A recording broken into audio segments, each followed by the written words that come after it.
Halo semuanya, terima kasih sudah klik video ini. Mimin doakan semoga kalian selalu diberi kesehatan dan selalu berbahagia. Melanjutkan episode Dragon Ball Super season kedua sebelumnya, di mana setelah Goku dan Vegeta tidak bisa berubah ke mode Super Saiyan lagi karena pengaruh Sir Moro.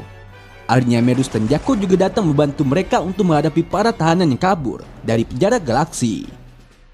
Merus mengatakan saat ini mustahil untuk mengalahkan Moro. Jadi mereka harus segera mundur dan kembali ke markas polisi galaksi untuk menyusun ulang rencana mereka.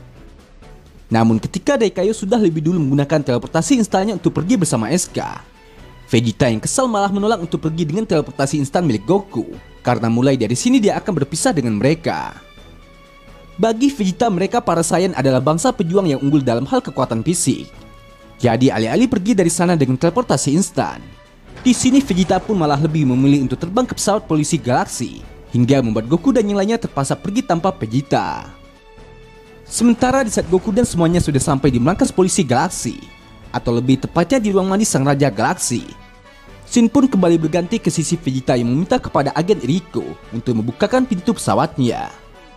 Para penjahat ini terus menembakkan laser ke pesawat mereka, namun semua tembakannya masih bisa dihindari oleh agen Iriko yang merupakan pilot handal. Iriko mengatakan mereka akan kembali ke markas pusat polisi galaksi. Tapi berhubung Vegeta ini mempunyai tujuan yang lain, ternyata Vegeta pun malah menyuruh agen Iriko untuk menerbangkan pesawatnya menuju planet Yadrat. Lalu tidak berselang lama setelah semuanya pergi meninggalkan planet Namek, Moro yang masih berada di planet tersebut akhirnya telah mendapat banyak energi kehidupan hingga membuat pemulihan fisiknya hampir selesai. Namun ketika rekannya berniat akan mengejar musuh mereka yang kabur dari sana, ternyata Moro ini malah segera menghentikannya. Moro mengatakan berhubung musuh mereka kali ini sangat langka ditemukan karena memiliki kekuatannya begitu besar, maka Moro pun akan membiarkan mereka berkeliaran di dunia ini seperti hewan ternak. Tapi Moro pasti akan membunuh mereka kalau mereka ikut campur lagi. Saat ini Moro lebih mementingkan di mana dia bisa mendapatkan banyak energi kehidupan yang besar. Jadi berhubung bawahannya sudah pernah berkeliaran di seluruh galaksi dan tahu ada beberapa planet yang memiliki banyak sumber kehidupan, akhirnya Moro dan pasukannya tersebut mulai menjelajahi berbagai planet yang ada di galaksi ini. Lalu kembali lagi ke markas pusat polisi galaksi. Di sini terlihat sang raja galaksi yang sangat terkejut saat mengetahui bahwa semua tahanan telah kabur. Namun meski Moro dan tahanan yang kabur itu ada banyak, sang raja tetap yakin bahwa Merus pasti akan mengatasi kekacauan ini. Sementara ketika Merus memberitahu kepada sang raja bahwa mereka harus menyusun ulang rencananya karena Moro sudah jadi lebih kuat dari dugaan mereka, Goku yang saat itu melihat ada SK di sana kemudian bertanya di mana Bu sekarang. Tapi ketika SK baru saja akan membawa Goku untuk bertemu dengan Bu, ternyata Bu ini malah sudah tertidur akibat kelelahan dari pertempuran sebelumnya. SK kemudian juga bertanya kepada Goku di mana Vegeta. Hingga setelah mereka mendengar jawaban Goku yang mengatakan jangan khawatir karena Vegeta pasti sedang latihan di suatu tempat, sontak Merus yang kaget kemudian juga bertanya latihan apa yang dimaksud oleh Goku tersebut. Goku menjelaskan karena taktik normalnya tidak mempan melawan Moro. Saat ini Vegeta pasti merasa terpukul, karena itu dia pergi untuk mencari ide baru. Sementara di saat Goku menegaskan bahwa mereka juga tidak bisa berdiam diri saja dan harus mencari strategi yang tidak melibatkan Bu lagi. Di tempat berbeda kita pun kembali dapat melihat agen Iriko yang akhirnya setuju mengantarkan Vegeta menuju planet Yadrat. Vegeta mengatakan sepertinya Moro tidak mengejar mereka lagi dan terbang ke arah lain. Namun berhubung pesawat Sagambo yang dinaiki oleh Moro adalah pesawat tercepat yang Iriko tahu, sayangnya Iriko pun tidak bisa memastikan kemana tujuan mereka karena dia tidak bisa melacaknya lewat radar. Iriko memberitahu Sagambo adalah penjahat yang bersama Moro sebelumnya. Dia adalah ketua geng bandit yang merampok di galaksi ini dan dia sangat sulit ditangkap karena dia sangat kuat. Tapi berhubung menurut Vegeta Sagambo bukanlah ancaman besar jika tidak ada Sir Moro, lantas Vegeta yang tidak terlalu mempedulikan hal itu malah bertanya kepada agen Iriko berapa lama lagi mereka bisa sampai di Yadrat. Iriko menjawab mereka butuh waktu sekitar seminggu untuk sampai ke sana. Tapi yang membuat Iriko penasaran adalah memangnya apa rencana Vegeta saat mereka tiba di Yadrat. Nah, ternyata karena penghuni planet itu punya banyak teknik aneh dan mereka adalah suku yang sama dengan suku yang mengajari Goku teleportasi instan. Jadi Vegeta pun berharap agar mereka mengetahui beberapa cara untuk membantunya melawan Moro. Meskipun cara ini sebenarnya bukanlah strategi yang disukai oleh Vegeta, tapi karena dia tidak punya pilihan lain dan tidak mau dibodohi oleh Moro lagi, maka Vegeta pun terpaksa menggunakan cara ini agar dia bisa menang melawan Moro dan para tahanan itu, lalu melawan Son Goku yang merupakan rivalnya. Singkat cerita, setelah beberapa hari berlalu di galaksi, atau lebih tepatnya di planet Zun saat ini, Di sini terlihat Saganbo dan para penjahat lain yang sedang menjajah planet tersebut. Mereka membantai semua penghuni di sana dan merebut banyak harta karun. Hingga setelah mereka berhasil mengumpulkan semuanya dan kembali melapor kepada Moro. Lantas Moro pun langsung saja menyerap semua energi kehidupan dari planet itu tanpa tersisa. Sesaat kemudian Saganbo mendapat kabar dari salah satu krunya yang menjajah planet lain. Mereka menemukan planet dengan energi yang bagus dan dipenuhi hewan buas yang begitu energik. Sementara ketika Moro dan para penjahat itu akan segera menuju ke sana, bersamaan dengan itu ternyata kabar musnahnya planet Zoom juga telah terdengar oleh Goku dan para polisi galaksi lainnya. Namun seperti yang dialami oleh agen Iriko tadi, berhubung pesawat mereka bisa bergerak sangat cepat dan terus lenyap dari radar, sayangnya para polisi galaksi ini masih tidak bisa melacak kemana tujuan Moro selanjutnya. Bahkan Goku juga tidak bisa merasakan Ki Moro karena lokasinya sudah terlalu jauh. Goku mengatakan jika situasinya dibiarkan begini terus, dalam beberapa hari ke depan Moro pasti akan jadi lebih kuat. Lalu ketika Goku melihat Merus yang kesal karena mereka tidak punya kesempatan untuk menang meski mereka bisa melawan Moro sekarang, tiba-tiba saja Goku pun malah jadi penasaran apakah mereka memang tidak bisa menang meski Merus sudah bertarung dengan serius. Terlebih lagi karena Goku juga masih curiga kalau Merus ini sedang menyembunyikan kekuatannya yang sebenarnya. Lantas Goku pun ingin menantang Merus bertarung untuk menguji seberapa kuat dirinya. Tanpa basa-basi Goku pun langsung saja melancarkan pukulannya kepada Merus. Namun ternyata masih bisa dihindari oleh Merus dengan mudah. Jaku yang melihatnya jadi kaget dan langsung meminta Goku untuk segera menghentikannya. Dia tidak tahu apakah agen Merus sudah mengatakan sesuatu yang membuat Goku jadi marah. Namun karena Goku sendiri sudah menduga bahwa Merus pasti bisa menghindari pukulannya tersebut, lantas Goku pun ingin mengajak Merus berlatih bersama. Setelah itu mereka pun langsung masuk ke ruang latihan khusus yang dapat menahan banyak serangan. Lalu setelah keduanya sudah saling bersiap untuk memulai latihan mereka, di sini Goku pun langsung saja melompat ke arah Merus untuk melancarkan serangannya. Namun lagi-lagi masih bisa dihindari oleh Merus. Bahkan meski Goku sudah melancarkan pukulan cepatnya sekaligus menendang Merus, ternyata Merus ini tetap saja masih bisa menghindari serangan Goku tersebut, hingga membuat Goku harus menggunakan wujud Super Saiyan-nya. Goku kemudian sekali lagi melayangkan pukulannya kepada Merus. Namun karena Merus juga bisa membaca serangan Goku, dengan cepat Merus pun langsung saja memegang tangan Goku dan memutar tubuhnya ke udara. Setelah menerima serangan itu, Goku pun lanjut berubah ke mode gondrongnya untuk melawan Merus dengan lebih serius lagi. Yang mana dengan menggunakan tendangan cepatnya Goku pun berusaha menyerang Merus, tapi masih saja tidak berhasil mengenainya. Hingga sampailah ketika Goku sudah jadi semakin kesal karena tidak ada satupun serangannya yang bisa mengenai Merus. Pada akhirnya Goku pun mulai melanjutkan perubahannya ke mode Super Saiyan God untuk melawan Merus kembali. Namun berhubung tempat itu malah jadi hancur karena tidak bisa menahan kekuatan Goku tersebut. Lagi-lagi Jaku pun langsung menyuruh Goku untuk segera menghentikan pertarungan mereka. Hingga Goku pun kembali berubah ke bentuk biasanya. Merus bertanya apakah Goku sudah puas. Lalu Goku menjawab, "Ya, kurasa sudah cukup untuk sekarang. Tapi karena hasil pertarungan ini sesuai dugaanku, bagaimana kalau kau melatihku?" Mendengar hal itu Merus pun jadi sangat terkejut dan tidak menyangka kalau Goku ingin minta dilatih olehnya. Namun setelah Merus mendengar penjelasan dari Goku bahwa ada satu gerakan yang masih berusaha dia kuasai, yaitu gerakan untuk membiarkan tubuh bergerak sesuai insting dan mungkin bisa berguna untuk melawan Moro meski dia menyerap energinya. Pada akhirnya Merus pun mengerti dan dengan senang hati akan melatih Goku. Tapi karena ruangan ini tidak bisa dipakai lagi, maka mereka pun akan pindah ke tempat lain di mana Goku bisa latihan dengan serius menggunakan mode Super Saiyan God-nya. Sementara itu setelah 1 minggu berlalu, kini Vegeta pun akhirnya telah sampai di planet Yadrat dan langsung disambut oleh mereka yang memiliki bentuk sama. Namun Vegeta sangat yakin bahwa bangsa Yadrat memang selalu datang dengan berbagai macam jenis. Sesaat kemudian muncullah beberapa orang Yadrat yang berbeda dari mereka. Semuanya menyambut Vegeta dengan baik karena berkat Gokulah planet mereka jadi aman dari serangan Squad Ginyu sebelumnya. Vegeta kemudian bertanya siapa di antara mereka yang mengajarkan Goku teleportasi instan. Lalu tiba-tiba semua makhluk itu pun menghilang dan hanya menyisakan satu saja. Dia menjelaskan karena mereka itu adalah bangsa yang lemah. Jadi terkadang mereka sengaja membuat kopian agar orang lain tidak membuat masalah dengan mereka. Setelah pertemuan itu Vegeta pun diajak untuk menemui Elda bernama Pibara. Vegeta sangat terkejut saat melihat tubuhnya yang begitu besar.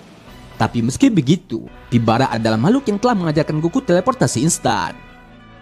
Vegeta menjelaskan karena tujuannya datang ke sini adalah untuk mencari cara mengalahkan Moro. Jadi dia ingin tahu apakah ada teknik yang bisa membantunya. Namun berhubung menurut Pibara sepertinya ada kesalahpahaman di antara mereka karena bangsa Yadrat sebenarnya tidak memiliki banyak teknik seperti yang dipikirkan oleh Vegeta. Lantas Pibara pun ingin meluruskan kalau mereka bangsa Yadrat sebenarnya hanya memaksimalkan studi mereka pada satu hal saja, yaitu pengendalian spirit yang bisa juga disebut sebagai Ki. Dan dari situlah kemampuan aneh mereka terlahir. Di sini mereka pun mulai menunjukkan kemampuan mereka kepada Vegeta, mulai dari teleportasi instan, mengkopi tubuh, hingga sampai Elder Pibara yang bisa mengecilkan bentuk tubuhnya. Pibara menjelaskan semua kemampuan itu didapatkan dengan merubah, membagi dan menumbuhkan spirit seseorang. Karena itu semua orang di Yadrat bisa melakukannya. Pibara kemudian juga menyarankan kepada Vegeta untuk belajar bagaimana spirit berfungsi. Dengan begitu jalan akan terbuka untuk Vegeta. Sementara setelah Vegeta setuju dan minta diajari pengendalian spirit ini kepada mereka, di lain sisi kita pun dapat melihat ada Goku yang juga akan pergi ke planet lain untuk berlatih dengan Merus. Tanpa perubahan besar yang terjadi, waktu berlalu seperti biasa di markas polisi galaksi. Tapi dengan menghilangnya Vegeta dan Goku juga pergi berlatih dengan Merus, maka Sang Raja Galaksi memerintahkan kepada para bawahannya untuk merekrut orang baru guna melengkapi kurangnya pasukan mereka. Sang Raja bertanya kepada Jaco apakah ada kandidat yang kuat dari sektornya. Namun karena Jaco masih bingung kira-kira siapakah kandidat yang bisa direkrut, pada akhirnya Sang Raja pun menyarankan kepada Jaco bagaimana dengan petarung lain dari pertandingan melawan alam semesta 6. Shin kemudian berpindah ke bumi, atau lebih tepatnya di kuil suci. Di sini terlihat Piccolo yang sedang menggunakan kemampuannya untuk melacak Ki dari planet Namek. Namun dia tidak bisa merasakan siapapun di planet tersebut. Dende mengatakan hal itu bisa saja terjadi karena telepati mereka yang memiliki batasan. Tapi meskipun Piccolo juga setuju dengan alasan itu, entah kenapa Piccolo malah punya perasaan bahwa orang Namek yang bisa melakukan telepati sudah mati semua. Sebab jika bukan karena itu, Piccolo sangat yakin pasti telah terjadi sesuatu yang mengerikan di angkasa sana. Dan benar saja, tidak berselang lama setelah Piccolo menyampaikan dugaannya kepada Dende barusan, tiba-tiba saja Makarni bersaudara yang dikirim oleh Moru untuk mencari planet yang bagus akhirnya telah sampai di bumi. Kedatangan mereka langsung bisa dirasakan oleh Piccolo. Lalu Dende bertanya apakah mereka ada hubungannya dengan hal mengerikan di luar angkasa sana. Piccolo menjawab dia masih tidak yakin dengan hal itu. Tapi setelah Piccolo mencoba memeriksa bahwa ada 3 orang yang mendekat ke bumi, lantas Piccolo pun mengatakan kepada Dende agar jangan khawatir karena Ki mereka sangat lemah. Hingga ketika tim Makarni baru saja akan melakukan pendaratan di tempat sepi agar tidak menarik perhatian. Sialnya mereka pun malah dikejutkan dengan kemunculan Piccolo yang ternyata sudah menunggu mereka di sana. Tanpa basa-basi mereka pun langsung menembak Piccolo dari pesawat mereka. Namun di saat mereka mengira Piccolo sudah mati karena tembakan itu, lagi-lagi mereka pun malah kembali dikejutkan dengan Piccolo yang menghilang dari sana. Dan ternyata Piccolo sudah berdiri di atas pesawat mereka. Di sini Piccolo tampak sangat kesal karena mereka adalah tamu yang paling kurang ajar yang pernah dia temui. Sementara ketika mereka masih terkejut melihat kehebatan Piccolo, di lain sisi kita pun dapat melihat ada Bulma dan Sartan yang juga datang ke kuil suci untuk mencari Piccolo. Bulma menjelaskan barusan ini mereka dapat kabar bahwa Jaco akan datang ke sini untuk membawa Piccolo ke markas polisi galaksi.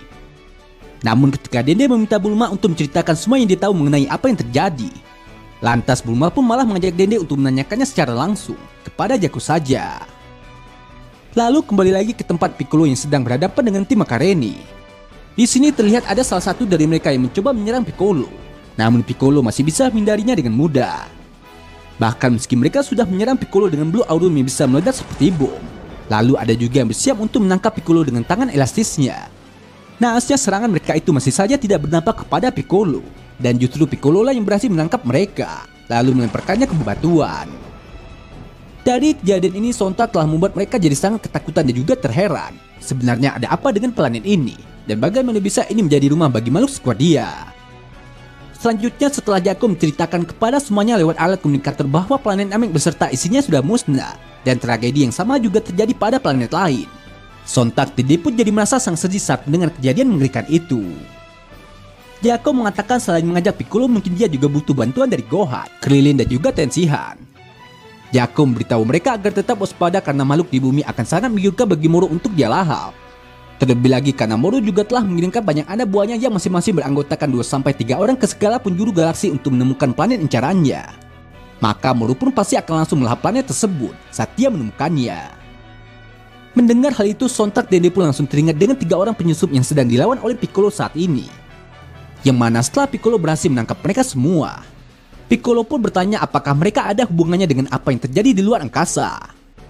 Hingga setelah Piccolo memastikan bahwa mereka bukanlah sumber dari gangguan yang terjadi di luar angkasa tersebut, Pada akhirnya Piccolo pun memutuskan untuk melepaskan mereka, asal dengan syarat jangan pernah kembali ke planet ini lagi. Namun tanpa disadari oleh Piccolo, tidak berselang lama ketika tim Macaroni baru saja akan pergi dari sana dengan pesawat mereka. Tiba-tiba saja pesawatnya dinaiki oleh Bulma Satan dan Dende juga muncul di sana. Piccolo sangat kaget saat mendengar Dende yang memberitahunya untuk jangan membiarkan mereka kabur, karena mereka itu bersekutu dengan kelompok yang membuat kekacauan di luar angkasa. Untungnya karena pesawat mereka masih belum pergi jauh dari sana. Dengan cepat Piccolo pun langsung saja menembak pesawat tersebut dengan lasernya, hingga kembali menjatuhkan mereka. Piccolo sangat kesal karena mereka sudah menipunya. Tapi sayang itu sudah terlambat, karena mereka sudah menghubungi pasukan utama yang sebentar lagi akan datang ke bumi. Sementara ketika Moro mulai mengirimkan pasukan yang lebih kuat untuk memastikan kalau bumi adalah planet yang berkualitas, dan dia akan melahapnya sendiri jika itu terbukti. Di tempat berbeda kita pun dapat melihat ada Goku dan Merus yang sudah memulai latihan mereka. Goku melancarkan pukulannya kepada Merus, tapi masih bisa ditangkis oleh Merus menggunakan tongkatnya. Lalu ketika Goku mencoba melancarkan serangan berikutnya dengan menendang Merus, dengan sigap Merus pun segera menghindari tendangan itu dan langsung memukul tubuh Goku menggunakan tongkatnya, hingga membuat Goku terhempas ke tanah. Goku tahu dia harus mengosongkan hati dan pikirannya untuk bisa memakai Ultra Instinct. Tapi yang membuat Goku kesulitan adalah saat dia bertarung emosinya malah meluap. Lalu sembari Merus yang kembali melancarkan serangannya kepada Goku. Di sini Merus pun menjelaskan teknik ini tidak sesederhana itu. Kemarahan, kesedihan, kesenangan, dan emosi kuat itu bisa dirubah menjadi kekuatan yang luar biasa. Sama seperti transformasi Super Saiyanmu yang terpicu oleh kemarahan. Teknik yang kau cari saat ini adalah kebalikannya. Goku yang kaget saat dengan ucapan Merus barusan. Lantas dia pun kembali bergerak menyerang Merus saat sudah mulai paham dengan apa yang harus dia lakukan. Hingga ketika Goku mendengar Merus yang kembali mengatakan bahwa itu akan aktif ketika kau mendapat pengendalian diri di depan guncangan emosimu sama seperti Ultra Instinct. Akhirnya Goku pun tersenyum dan langsung menghentikan serangannya, karena Merus selama ini ternyata sudah tahu semuanya. Merus minta maaf karena dia sudah merahasiakan ini dari Goku, dan Goku pun tidak mempermasalahkan hal itu setelah dia tahu kalau Merus adalah orang yang baik dan ingin mengalahkan Moro sama seperti dirinya. Mendengar hal itu sontak Merus pun langsung takjub dengan tekad Goku yang luar biasa. Kini keraguan Merus pada Goku telah menghilang. Jadi demi membantu Goku agar bisa menjadi lebih kuat dan bisa menguasai Ultra Instinct-nya, di sini Merus pun ingin mengajak Goku melanjutkan latihannya di ruang spirit dan waktu, yang akan memberi mereka waktu 3 hari lebih lama dari dunia di luar.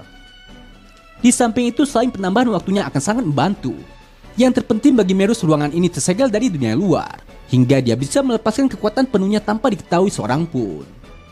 Merus mengatakan dia akan memberikan semua yang dimilikinya kepada Goku meski ini tidaklah mudah. Dan akhirnya, Goku pun juga sudah sangat siap untuk melanjutkan latihan mereka. Nah, jadi inilah keseluruhan cerita dari video Dragon Ball Super season kedua kali ini. Terima kasih buat teman-temannya sudah nonton sampai selesai. Jangan lupa untuk subscribe dan like video ini, agar kalian tidak ketinggalan update video lanjutannya dari channel Onobe.